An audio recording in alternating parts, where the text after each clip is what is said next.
फ़अऊज़ु बिल्लाहि मिनश शैतानिर रजीम बिस्मिल्लाहिर रहमानिर रहीम इन्नद्दीन इंदल्लाहिल इस्लाम सदक़ल्लाहु मौलानल अज़ीम व सदक़ रसूलुहुन नबियुल अमीनुल मतीनुल करीम व नहनु अला ज़ालिका लमिनश शाहिदीन व शाकिरीन वल्हम्दुलिल्लाहि रब्बिल आलमीन। हुसूल बरकत के लिए बारगाहे रिसालत माब सल्लल्लाहु ताला अलैहि वसल्लम में दरूद पाक का हदिया पेश कर लें। अल्लाहुम्मा सल्लि अला सय्यदिना व शफीना व हबीबना व मौलाना मुहम्मदिन व बारिक व सल्लिम सलातुन व सलामुन अलैका या रसूल अल्लाह सल्लल्लाहु ताला अलैहि वसल्लम। दिल में अगर मोहब्बत हो तो ऐब भी खूबी महसूस होता है, और अगर दिल के अंदर मोहब्बत के अलावा कुछ और हो तो खूबियां भी ऐब नजर आती हैं।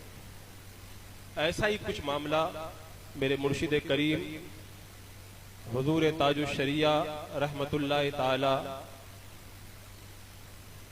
के साथ में हासिदीन ने किया कि मेरे मुर्शिद करीम के अंदर ऐसा नहीं हुआ कि किसी ने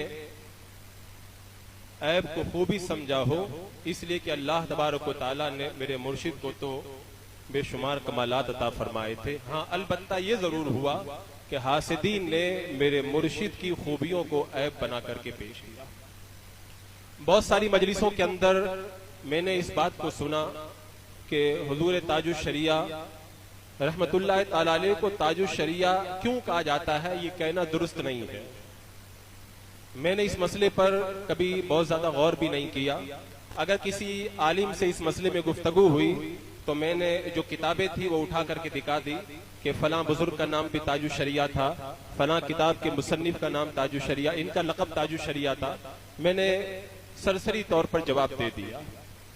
कल मैं कुल शरीफ की महफिल में जब बैठा हुआ था तो इत्तेफाक से मेरे ज़हन में ये ख्याल आया कि सरकार ताजुश शरिया रहमतुल्लाह ताला अलैह को ताजुश शरिया क्यों कहते हैं। तो इस पे मैंने चंद मिनट गौर किया, उसी को चंद जुमलों में मैं आपके सामने रखने की कोशिश करूंगा। मेरे मुर्शिद बिलाशुबा ताजुश शरिया है, और इसको समझने के लिए आप इस बात को याद रखें कि मेरे मुर्शिद करीम बिलाशुबा अपने जमाने में नाइब गौसे आजम है, और सरकार गौसे आजम रदी अल्लाह ताला अन्हु का खिताब मुहियुद्दीन है। आपका लक़ब मुहियुद्दीन है, दीन को जिंदा करने वाले। हालांकि आपने करामतें बेशुमार दिखाई, लेकिन करामतों के तौर पर आपका लक़ब नहीं मशहूर हुआ, बल्कि आपको जो लक़ब अता किया गया वो दीन की खिदमत और शरीयत की तरवीजो इशाअत के तौर पर आपको लक़ब अता किया गया। और ये लक़ब किसी आम शख्स ने नहीं दिया, ये बारगाए मौला से उनको अता हुआ।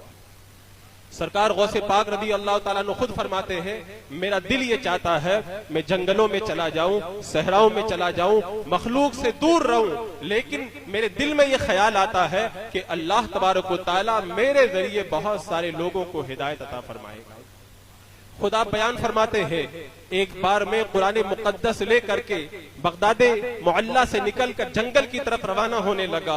बाबे हलवा के जब करीब पहुंचा, मुझे ऐसा लगा जैसे मुझे किसी ने धक्का दिया, मैं गिर गया। तभी आवाज आई, अब्दुल कादिर कहां जाने का इरादा है? मैंने अर्ज की कि मैं लोगों से दूर हट करके जंगलों में जा करके अपने मौला की इबादत करना चाहता हूं। तो उस गैबी आवाज ने कहा, तुम्हें लोगों की हिदायत के लिए भेजा गया है, तुम्हें जंगलों और सहराओं में रहने के लिए नहीं भेजा गया। फिर सरकार गौसे पाक रदी अल्लाह ताला अन्हु ने मखलूक के दरमियान रह करके दीन की जो खिदमत की, शरीयत की जो तरवीजो इशाअत की, तो उसके बाद में दुनिया वालों ने देखा कि बारगाह मौला से आपको मुहियुद्दीन का खिताब अता हुआ। और सरकार गौसे पाक रदी अल्लाह ताला अन्हु की हयात तैयबा का सबसे बड़ा मकसद यही था, शरीयत की तरवीज व इशाअत। इसीलिए आप फरमाते हैं कि अगर शरीयत की कोई हद टूटती है तो समझ जाओ कि तुम फितने में पड़ गए हो और शैतान तुमसे खेल रहा है, फौरन शरीयत की तरफ पलटो। इसलिए कि हर वो हकीकत जिसकी ताईद शरीयत से न होती हो, वो हकीकत बिल्कुल वो इस तरह की हकीकत बिल्कुल बातिल है। ये सरकार गौसे पाक रदी अल्लाह ताला ने खुद फरमाया। अब आप देखें अल्लाह तबारक व तआला के ये मुकद्दस वली गौसुल आजम रदी अल्लाह तआला अन्हु का जो भी नाइब जिस दौर में भी हुआ उसके जिम्मे ये काम लगा दिया गया, शरीयत की तरवीज व इरशाद। सरकार ताजुश शरिया रहमतुल्लाह ताला अलैह की हयात तैयबा को आप पढ़ के देखें। मेरे मुर्शिद लोगों से दूर रहने की कोशिश करते थे, लोगों से दूर रहने के लिए हमेशा कोशा रहते थे, लेकिन सरकार मुफ्ती आज़म हिंद ने फरमाया था, अख्तर रजा अब घर में बैठने का वक्त नहीं है, आपके जरिए लोगों को जो है वो फैज पहुंचेगा। तब सरकार ताजुश शरिया रहमतुल्लाह ताला अलैह लोगों की हिदायत का जरिया बन करके लोगों के सामने आए और सरकार ताजुश शरिया रहमतुल्लाह ताला अलैह ने अपनी हयात तैयबा के अंदर शरीयत मुतहरा की तरवीजो इशाअत किस तरीके से की उसका आप अंदाजा इस बात से लगा सकते हैं। बहुत सारे वो फितने जो पहले से चले आ रहे थे, वहाबिया, नजदिया और दीगर तमाम गुमराह फिरके, वो तो अपनी जगह थे ही। आपके जमाने के अंदर मिनहाजियत के नाम से, सुलह कुल्लियत के नाम से कुछ और भी फितने पैदा हो गए थे, जिनके सद्दे बाप के लिए एक ऐसे मर्द मुजाहिद की जरूरत थी जो उनके सामने सीना तान के खड़ा हो जाए, क्योंकि उस दौर के अंदर मिनहाजियत के खिलाफ कोई खड़ा होने के लिए तैयार नहीं था। सब लोग तारीफों के पुल बांधने के लिए हर वक्त कोशा रहते थे। इसी तरह बहुत सारे सुलह कुल्ली जिनके खिलाफ कोई बोलना गवारा नहीं करता था, हुजूर ताजुश शरिया रहमतुल्लाह ताला अलैह ने इस तरह के फितनों के खिलाफ खड़े होकर के जो शरीयत की तरवीजो इशाअत की, तो फिर पहले सब अजहरी सरकार कहते थे, बारगाह गौसे आजम से ऐसा करम हुआ कि अचानक लोगों की जबानों पे जारी हो गया और फिर बस्ती बस्ती करिया करिया ताजुश शरिया का नारा गूंजने लगा। बस्ती बस्ती करिया करिया। चूंकि वक्त बड़ा मुख्तसर है, हमारे अकाबिरीन यहाँ पर मौजूद है, इंशाअल्लाह इस लक़ब के हवाले से कभी मौका मिला तो मैं तहकीकी गुफ्तगू आपके सामने पेश करूंगा। अल्लाह रब्बे क़दीर हम तमाम को हुजूर ताजुश शरिया के फयूज़ व बरक़ात से मालामाल फरमाए। अस्तग़फिरुल्लाह रब्बी मिन कुल्लि ज़ंबिन व अतूबु इलैहि। अस्सलामु अलैकुम।